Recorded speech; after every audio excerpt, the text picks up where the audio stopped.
if A is equal to the set that contains 6, 15, 21, and 7, which is not true about the set A.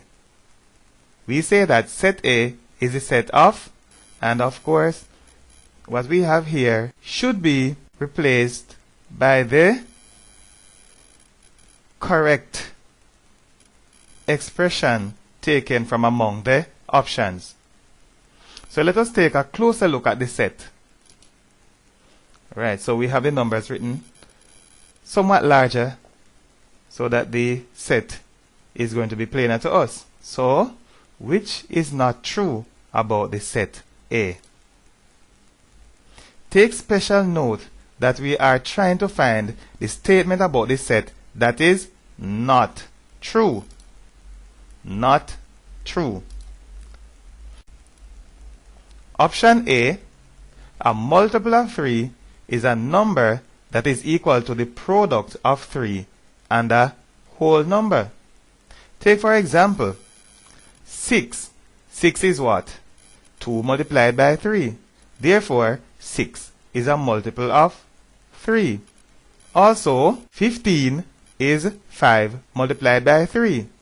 Therefore, 15 is a multiple of 3. Also is 21, which is 7 multiplied by 3, and 27, which is 9 multiplied by 3. So all of those are multiples of 3. Therefore, this statement is true, but we are looking for the particular statement that is not true. We may say also that a multiple of 3 is a number that is divisible by 3, which is, of course, we mean that 3 may divide into that number without leaving a remainder. So then, we are sure that multiples of 3, of course, this set represents multiple of 3. Therefore, the statement is true. Option A is not our answer because we are looking for the statement that is not true. When you are solving a problem, it is very important that we take note at every single word that is used in the statement of the problem, because some students will just read through the problem and will not consider the word not and try to find the statement that is true. Option B, a prime number is a number that is only divisible by itself and 1. So option B is saying this represents prime numbers. That this set is a set of prime numbers. That is what option B is saying. A prime number is a number that is only divisible by itself and 1. The first number of the set is 6. Of course, 6 is divisible by 1, 2, 3, and 6. So we need not look any further. Okay? So we are sure that this set is not a set of prime numbers because 6 is not a prime number. 6 has other factors apart from itself and 1. Those factors are 2 and 3. So we need not look any further. That statement is not true. It is not true that the set is a set of prime numbers. This option is therefore our answer. So B is the one that is not true, and that is what we want, the one that is not true. But let us take a look at the other options, although we have found our correct answer already.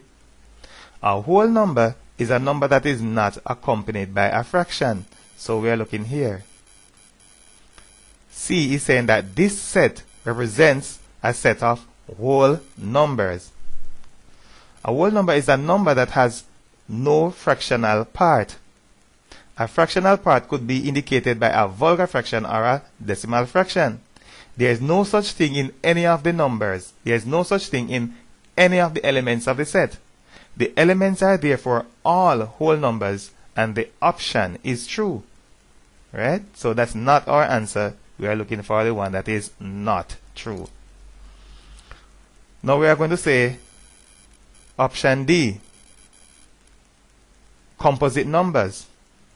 The best way to identify a composite number is to use your knowledge of prime numbers. Composite is the opposite of prime. A prime number is a number that is only divisible by itself and 1. A composite number has other factors. That is, we have other numbers that can divide into them without leaving a remainder. So, let us look at 6. 6 has factors 1, 2, 3, and 6. And of course, factors of 15 are 1, 3, 5, and 15. So those are composite numbers. They have other factors apart from themselves and 1. And of course, 21 has other factors apart from 1 and 21. Those factors are 3 and 7. 27 also has other factors apart from 1 and 27. Those factors are 3 and 9. So it is true that the set is a set of composite number. Right. It is true. But we are looking for the one that is not true, and we have already found that one in option B, which will give the difference between 356 and 52. What is the difference between two numbers? How different they are, Jerry? As long as they are different, we say that there's a difference.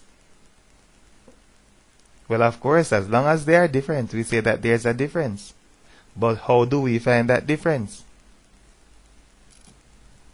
The word difference, as used in arithmetic, is the result of subtraction. The one that is showing subtraction is option B. The answer is option B.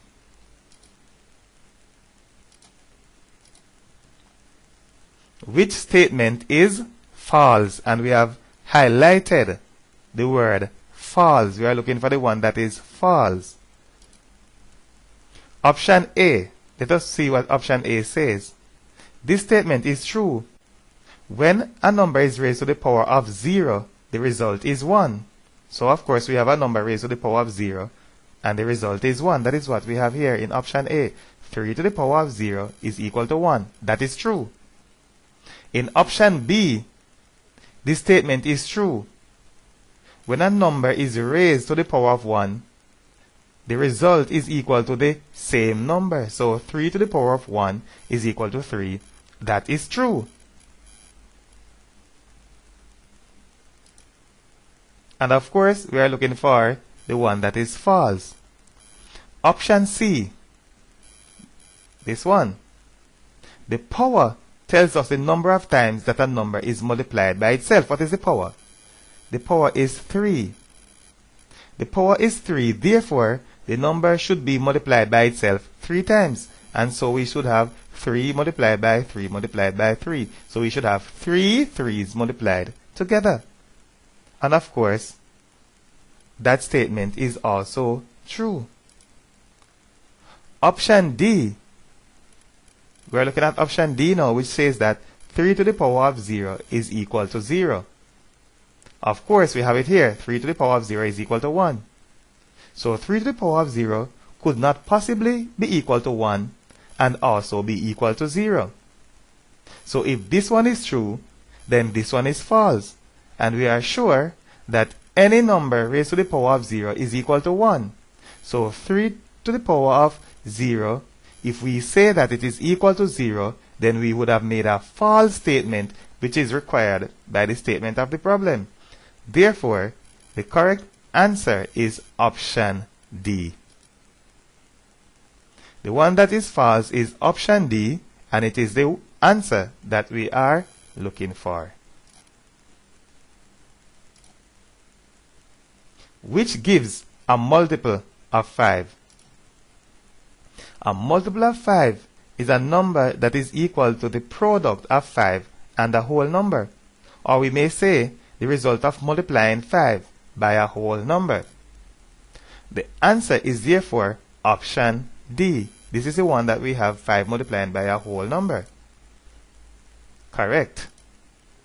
We may say also that a multiple of 5 is a number that is divisible by 5. That is, a number that 5 can divide into without a remainder.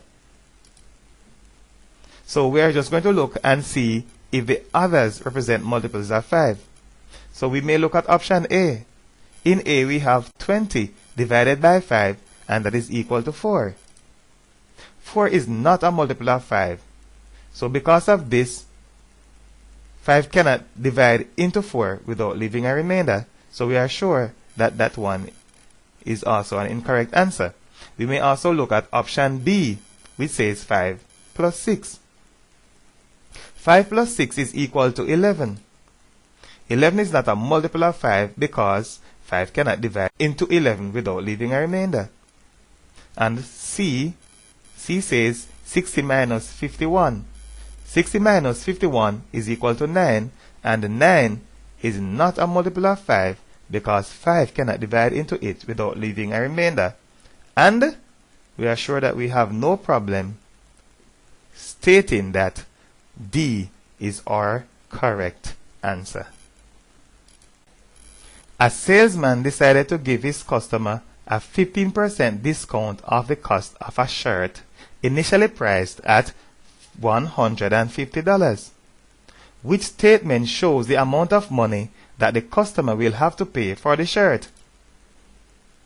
A discounted price is less than the original price. The discount is a percentage of the original price. So let us express 15% of the original price. Okay, Jerry. Okay. Jerry has identified the correct answer already. Because Jerry is saying that if we are giving a discount, whatever the percentage or the value of the percentage that we are going to find, it will have to be subtracted from the original in order to give the correct answer. Therefore, Jerry is already identifying the correct answer to be option C. Well, that is very good, Jerry. I hope you are not trying to flop my show by identifying the answer very much quicker than I am able to. However, I'll continue to explain the solution of the problem. This expression represents the amount by which the discounted price is less than the original price. We therefore need to subtract this from the original price. The discounted value is placed in brackets in order to clearly show that the entire expression is subtracted from the original value. And of course, the correct answer is option C. Oh, Jerry, you are so right. And of course, in an examination, when you are trying to finish the entire paper within a short period of time, it may be necessary for you to be able to identify the answer as quickly as Jerry Lewis did, which will give the value of this 6 in 13.306. This is one of Jerry's favorite. Jerry will like to write down a number accompanied by their place values. So the number is written down and the place values of the digits are also included. And then Jerry just look at the 6 and pick at it, saying that 6 is in the thousandths place. Its value is therefore 6 thousandths. And thousands are those fractions whose denominators are equal to 1000. So the answer is therefore option B. Without looking at the place values, we may look at the fact that the 6 is in the third place of decimal. This is your decimal point, place 1, place 2, place 3. So the 6 is in the third place of decimal. The number of places of decimal tells us the number of zeros that accompany the power of 10 in the denominator of the fraction. Right? So because we are looking at the third place of decimal, the power of 10 that we are talking about has 3 zeros, which is 1000. The third place of decimal means 3 zeros. The fraction is therefore 6000. So we may also take an approach like that. Jerry, don't try to look at every single thing in only one way. Weigh your options, because sometimes the problem that you are going to be given is more quickly solved by using method A than by using method B. So by using method B, you will be wasting a lot of time. 5 cell phones were sold for $8,000. If 3 of the cell phones cost $1,000 each, which will give the selling price of the remaining cell phones. 3 of the cell phones cost $1,000 each. The keyword is each. It is a clue of multiplication. Therefore, in order to determine their total cost, we multiply 1,000 by 3. So we are sure that multiplying 1,000 by 3 will give us the cost of the 3 cell phones, which is, of course, 3 times 1,000 will give $3,000. The other keyword that will help us to finish our problem successfully is remaining. The word suggests that the amount that we need is just a portion of the overall cost, which must be less than the overall cost. So the remaining portion is a portion of the overall cost, and it must be less than the overall cost. So how do we get for less? In order to find the cost of those that remain, we need to subtract the cost of the 3 that we know about from the cost of all 8 phones. So we know about the 3 together will cost $3,000, and of course all of them together will cost $8,000. So we have what? 8,000 minus 3,000. The correct answer is option B. That is the one. Which is a pair of composite numbers? We are looking for a pair of composite number. And how do we know composite numbers? Well, the best way to identify a composite number is to use your knowledge of prime numbers. Composite is the opposite of prime. A prime number is a number that is only divisible by itself and 1. A composite number has other factors, that is, they have other numbers that can go into them without leaving a remainder, other than themselves and 1. So composite numbers have other factors apart from themselves and 1. Let us look at option A. 1 is neither composite nor prime. A prime number has to have 2 distinct factors. So 1 has only one factor, which is itself. Therefore, what do we conclude? 1 is not a composite number. So option A is not correct. Option B. Look at option B. The number 51 is placed there to blind the candidates. Very few of them will recognize that 51 is not a prime number. So there we have it. 51 is not a prime number. Therefore, 51 is a composite number having factors 1, 3, 17, and 51. There is no problem seeing that 27 is a composite number. It has factors 1, 3, 9, and 27. So the option that has a pair of composite number is option B. So this option represents our correct answer. Option C, 17 and 21, we know that 17 and 21 are both prime numbers. And option D, although 50 is a composite number having factors 1, 2, 5, 10, 25, and 50, 31 is a prime number. Therefore, we do not have a pair of composite numbers in option D. In order to have a pair of composite numbers, both numbers need to be composite. And of course, 31 is not a composite number. Which represents the set of odd numbers. So we are looking at odd numbers now. Odd numbers are numbers that are not divisible by 2. This means that 2 cannot divide into them without leaving a remainder. The first 5 odd numbers are 1, 3, 5, and 9. And of course, all other odd numbers will end with those digits. So, an odd number will end with the digit 1, 3, 5, 7, or 9.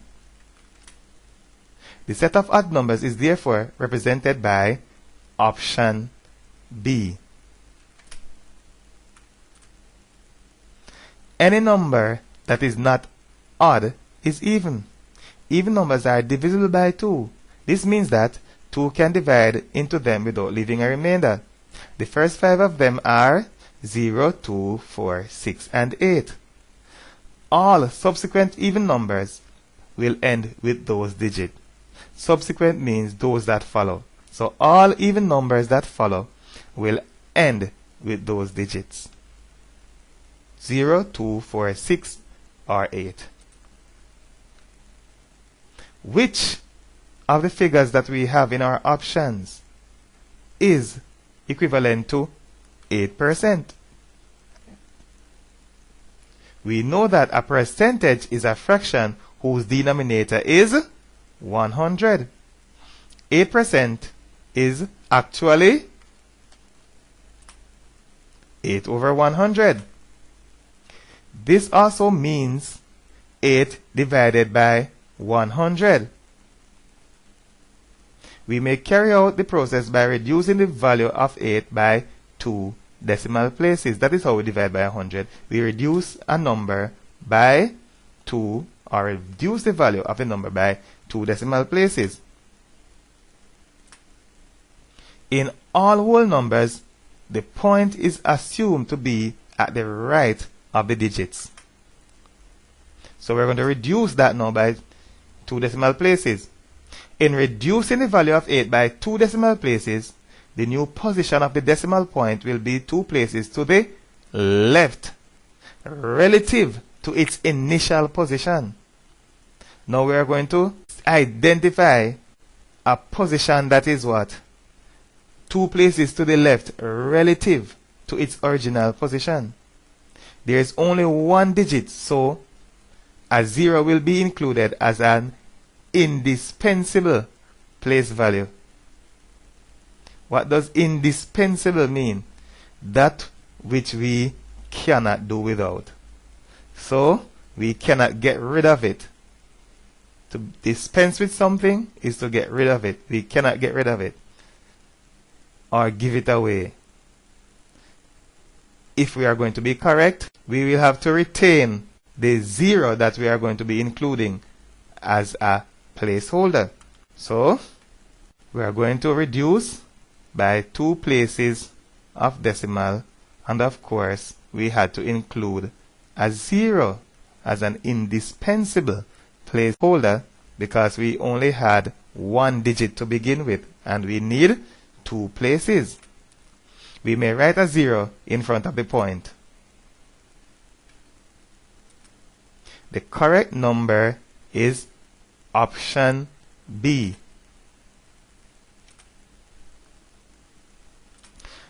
Let us take another approach to the solution of the problem. We will first attempt to divide 8 by 100. Because we cannot, we will place a 0 over the 8,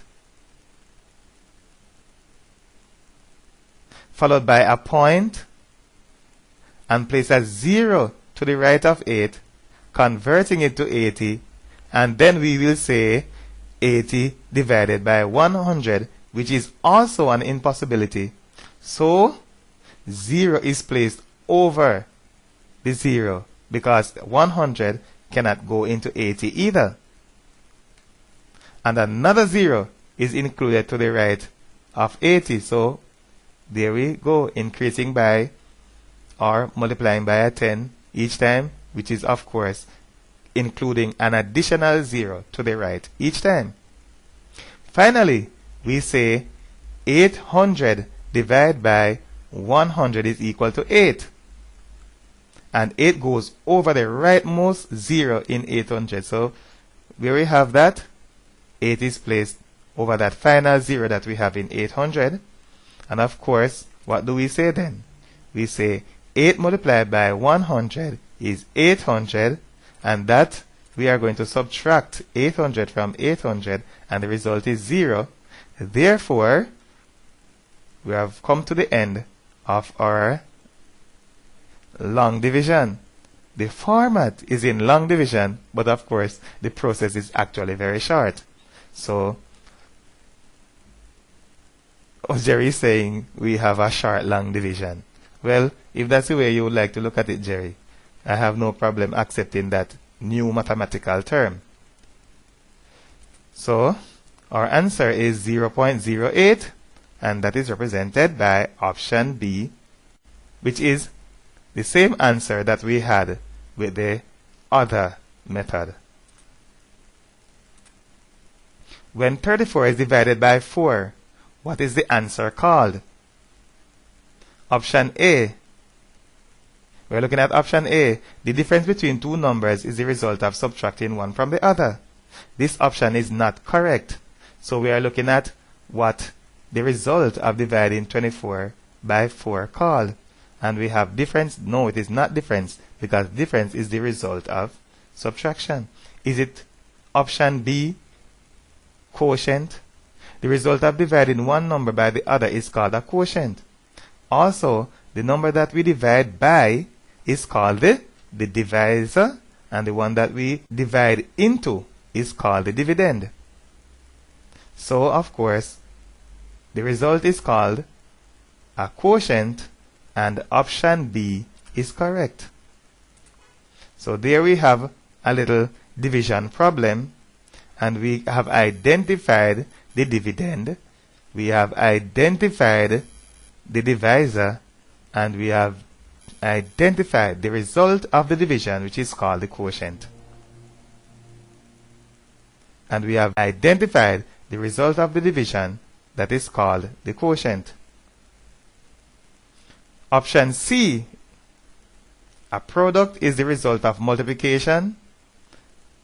And of course, option D, we are looking at option D, power. A power is a superscript to a number that tells us how many times the number is multiplied by itself. And what is a superscript? A superscript is a number or a letter that is elevated for a special purpose. And to be used as a power is just one purpose of raising that number. Of course, the superscript is usually smaller, about 1/3 the size of the regular letter or number.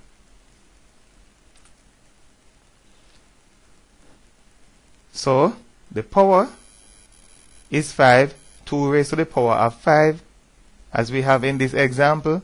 So, it tells us the number of times that 2 is multiplied by itself.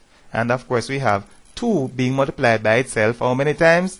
1, 2, 3, 4, 5 times. And that is why we have 2 raised to the power of 5. Half dozen tickets cost $150. What is the cost of 10 tickets? What is half of a dozen? Half of a dozen is equal to 6. So we say 6 tickets cost $150. What will 10 tickets cost? So let us use a simple argument to solve our problem. We are required to take the cost of 6 tickets and arrive at the cost of 10 tickets. Our proposed solution will take us from the cost of 6 to the cost of 10, and we will go by way of the cost of 1. That is what via mean by way of the cost of 1. So we are going to go from 6 to 10, but we are going to use the cost of 1 as an intermediate value. So we have the cost of 6 tickets. The cost of 1 ticket will be less. Of course, it has to be less. We therefore divide 150 by 6 in order to get the cost of 1 ticket. one ticket will cost then 150 divided by 6. And of course, when we divide 150 by 6, we get 25. Now that we have the cost of one ticket, our next step is to determine the cost of 10 of them. 10 of them will definitely cost more than 1. We'll therefore multiply the cost of 1 by 10. So we have 10 tickets will cost, what is the cost of 1? $25. So what is the cost of 10? Multiply the cost of 1 by 10. So we have $250, and that will be the cost of 10 tickets. The correct answer is therefore option C. Ratio will now be used in solving the problem. The number of tickets will go on the left and the cost will go on the right. So 6 tickets cost $150. The ratio is what? 6 to 150. So what? 6 representing the number of tickets that is on the left hand side, and the 150 that represents the cost is placed on the right hand side. And there we have our ratio.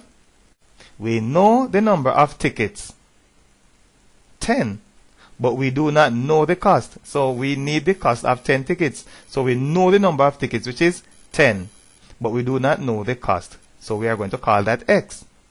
In the ratio, 10 is on the left. Why do we put 10 on the left? Because we are always putting the number of tickets on the left and the cost on the right. So the number, the cost. The number, the cost. Let us design a cross multiplication and equate the results of the diagonals. So the first diagonal we have is 6 times x. So 6 times x is 6x. The other diagonal, which is this one, is 10 times 150, which is 1,500. So of course, the 6 times the x, which is 6x, is equal to the 10 multiplied by 150. So 6x means 6 multiplied by x. Of course, we're going to find the value of x, which is the cost of 10 tickets. So we have 6x, which is 6 multiplied by x. We are multiplying by 6 on the left hand side. So let us solve the equation by dividing by 6 on the right hand side. Do not forget that the operation that we have, or the arithmetic process that we have indicated on the left hand side, in order to transpose the 6 to the right hand side, we will have to do the opposite of that arithmetic operation. So 6x means 6 multiplied by x. So transferring or transposing the 6 to the right hand side, we will divide by 6. X is equal to 1,500 divided by 6, and that is equal to $250. And that is very quick, Jerry. How did you divide that so quickly? The correct answer is therefore option C. Now Jerry is going to show us how he calculated that so quickly. We always use long division to show how we arrive at our quotients. This time we are going to use short division. So that is how Jerry arrived at his answer very quickly, by using short division. So Jerry is saying, well, let us do that digit by digit and say what? 6 cannot go into 1. So we're going to say 6 into 1 first. We can't. Then we say 6 into 15, and that goes how many times? We know that 6 into 15 goes 2 times, because 6 times 2 is equal to 12, and we cannot get another 6 between 12 and 15. So 6 into 15 2 times, and the remainder is 3. 2 will go over the 5, so 6 into 15 is 2, so 2 goes over the 5, and of course there's a remainder of 3. It is written as a superscript to the next digit, so it goes up there, right? And we say 6 into 30, and that will be 5 times. No remainder this time. What do we have? A lonely 0 at the end. And we say 6 into 0 is 0 time. So there we have it, 250, and that is our answer, $250. So we are doing it this time in short division. In a cinema, the ratio of adults to children is 2 to 3. What percentage of the number of patrons is adults? We may think of the first number in the ratio as indicating that the total number of adults is divided into 2 equal units. So we have 2 units for adults. We may think of the second number in the ratio as indicating that the total number of children is divided into 3 equal units. With all units being equal, the percentage of adults is the fraction of the number of units of adults to the total number of units. So, the total number of units is what? 2 plus 3 is equal to 5. So, the percentage of adults must be what? The number of units assigned to adults over the total number of units, and we are talking about a percentage, we multiply by 100. And of course, we may reduce the fraction by a common factor of 5. 5 into 5 is 1, and 5 into 100 is 20. So we have 2 multiplied by 20, and the result is 40. So 40% is our answer, and that is represented by option A.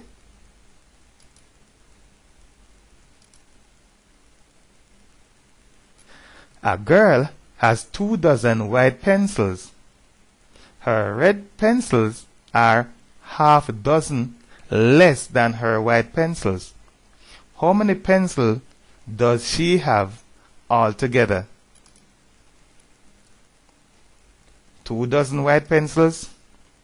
12 is a dozen. 2 dozens must be 2 multiplied by 12, which is equal to 24. The number of white pencils is therefore 24. There we have it, number of white pencils, 24. Her red pencils are half dozen less than her white pencils. So half of a dozen is 6. Therefore, her red pencils are 6 less than her white pencils. So we have number of red pencils, 24 minus 6, because it is 6 less than.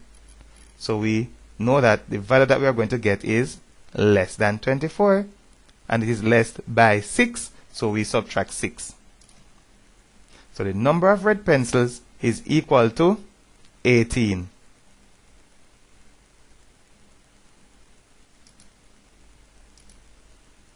How many pencils does she have altogether? The number of pencils altogether will be found by adding the number of white pencils and the number of red pencils all together. There we have the number of white pencils and the number of red pencils. When we add them, 24 plus 18 is equal to 42 altogether. 42 is represented by option A, and that is our correct answer. Mary has 3 times as many oranges as Roy.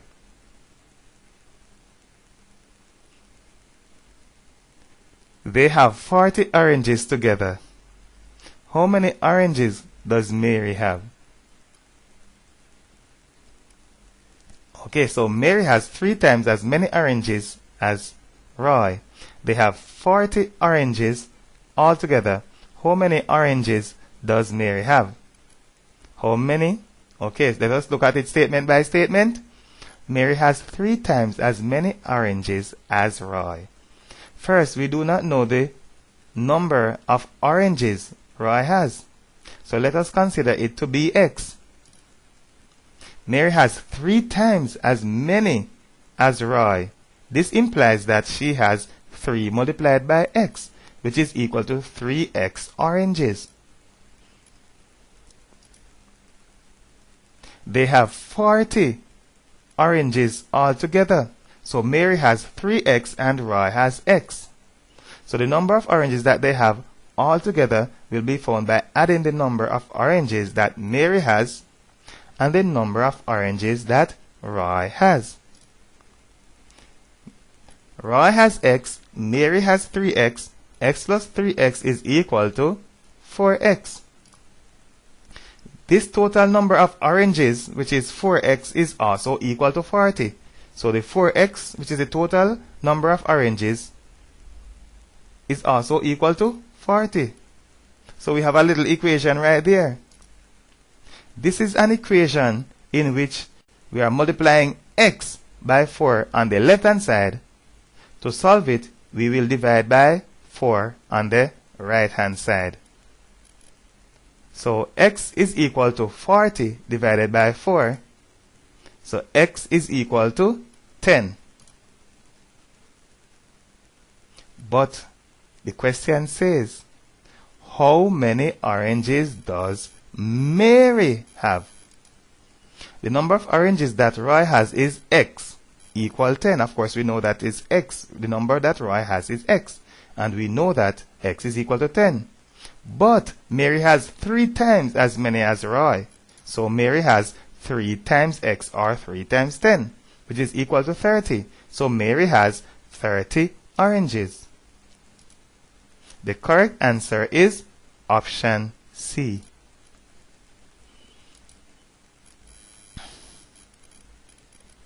What is the best unit for measuring the height of a person? Option A is kilometer. Do we measure a person's height in kilometer? A kilometer is a distance that is equal to approximately 2.5 times around the entire track on which Jamaica won so many gold medals in the 2009 World Championships. Surely, a kilometer would not be used to measure the height of a person. That long distance, 2.5 times round the track? No, we could never use that to measure the height of a person. What about option B, meter? The general height of a fully grown human being is between 1.5 meter and 2 1/3 meter. Although the height of a person is in the range of a few meters, the unit is not appropriate for that measurement. The height of a person needs to be more accurately stated. Therefore, a smaller unit of measurement needs to be used. Option C, which is centimeter. In order that the height of a person may be stated and be distinguished from someone else whose height is close but not equal, centimeter may be used. This represents our correct answer. So our correct answer is centimeter. Measuring the height of a person, we are looking, of course, at option D. Measuring the height of a person in millimeter would be more accurate than measuring it in centimeter. The fact is, such accuracy is not necessary, and the figures would be outrageously large, with the typical human being having heights between 1,500 millimeters and 2,333 millimeters. A boy spent a quarter of his pocket money on sweets and a half on mangoes. He has $100 left. How much pocket money did he get? We have a serious problem that requires us to find out the total fraction that he spent. And of course, he spent a quarter and a half. First, we need to find the fraction that represents the amount he spent. And that is a half plus a quarter. And that is equal to 3/4. However, we are going to do the arithmetic process showing how we may add a half and a quarter to get 3/4. we will find a common denominator of the fractions. That is, find the smallest number that 4 and 2 can divide into without leaving a remainder. And Jerry, what is that number called? The smallest number that those can divide into without leaving a remainder. What is that number called? That's right, Jerry. It is called the lowest common multiple. So we're going to find the lowest common multiple, or the LCM, of 4 and 2. Then we are going to do what we always do when we add fractions. We say what? 4 into 4 is 1 time, and then 1 multiplied by 1 is 1, and 1 goes right there. Then what do we say? We say 2 into 4 is 2 times, and then 2 times 1 is 2. Right. And then we add 1 plus 2 is equal to 3, and it goes over the common denominator, and that is how we can arrive at our 3/4. So we are going to highlight this $100, and this represents what he has left. Therefore, if 3/4 represents what he spent, the amount of money, as we see it right here, represents the amount that he has left.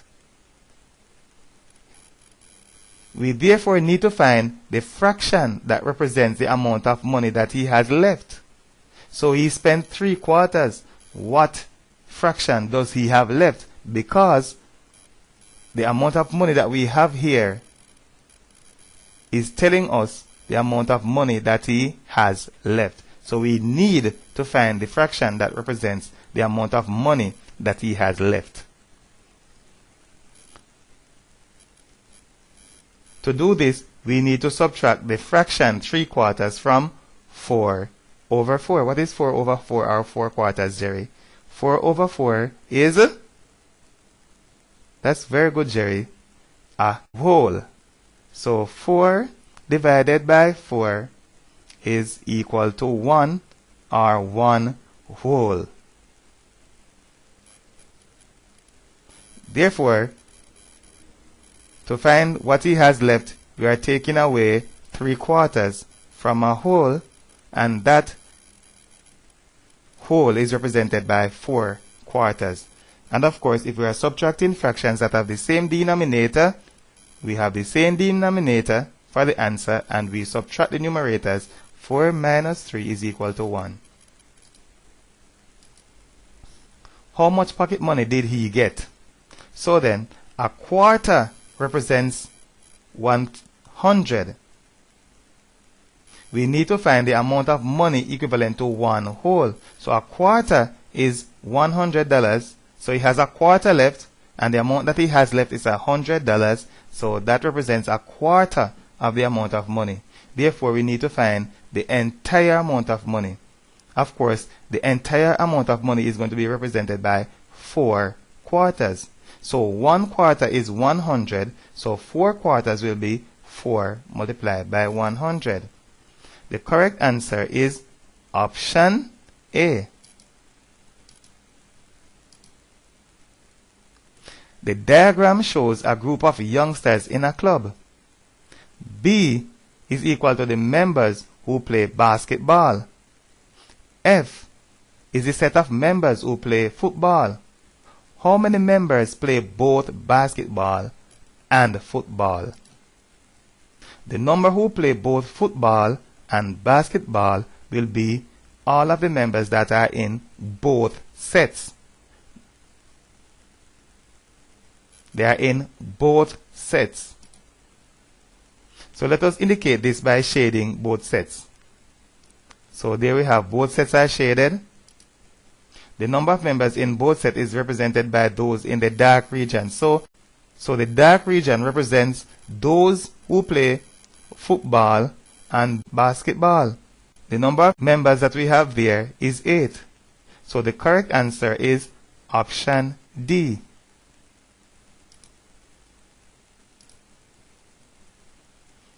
How many club members do not play any of the sports? So the number who do not play any of the sports is represented by those that are in neither of the sets. So they are not in set B and they are not in set F.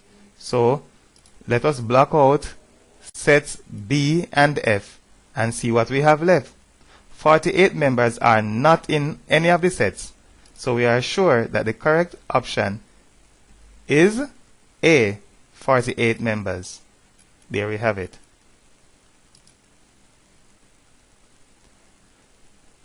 $560 was shared between two boys in the ratio 3:5.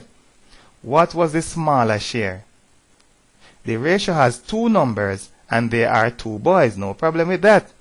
The total amount, 560, must be shared in two parts. The best way to view the ratio is to consider each number as the number of units to be assigned to each share. So the total amount of money must be considered as 8 units. How do we get that? 3 units for the smaller share, 5 units for the larger share. So the total number of shares, 3 plus 5, is equal to 8. So we find the amount equivalent to 1 unit. That is an option. 1 unit. So if 8 units equals $560, of course, then 1 unit will be 560 divided by 8. And that is $70. The smaller number in the ratio is 3. The smaller share will be 3 units. Right, so the problem is saying, what is the smaller share? The smaller share is represented by the 3 here. We have 1 unit, which is $70, and we want to find out the share of the smaller amount. And that is represented by 3 units in the ratio. So 3 units, so 1 unit is $70. So 3 units will be 3 times 70, which is $210. The correct answer is option D. We have the same problem and we are going to take another look at it. Some candidates may not want to be so technical when solving the problem. They may want to use prior knowledge and solve the problem more quickly. The total number of units is 8, that we are sure. The amount of money to be shared is $560. The smaller share will be 3 out of 8 units. So 3 out of 8 means 3 to be divided by 8, or 3 over 8, and that we multiply by 560. And the result will turn out to be 210. The correct answer is option D.